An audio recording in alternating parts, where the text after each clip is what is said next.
গ্রামে থাকার একটা মজা, কত মজা। আমই আম, এত আম, একটা গাছের 500 ভাগের 1 ভাগ আম না কটা। আর এটা তো মানে আরো বেশি, মানে টুকাই না আম, গাছের আম তো গাছই হয়েছে, কত আম। আর মানুষে শহরে যারা থাকে তারা কিনা আম খায়, হিমসাগর টিমসাগর কত কিছু। আর আমার এই গাছের আম হিমসাগরও ফেলি, এত মজার আম আর এত মিষ্টি।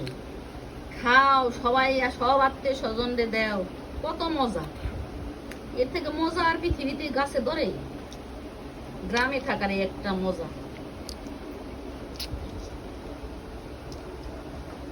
ফলের দিনে ফল, কত যে ফল আমার বাসা তার খবর নাই। আম জাম গাব কলা, তার তো ইয়ত্তা নাই। আম খাই আমি মোটা হয়ে গেলাম। কেমনে খাবো?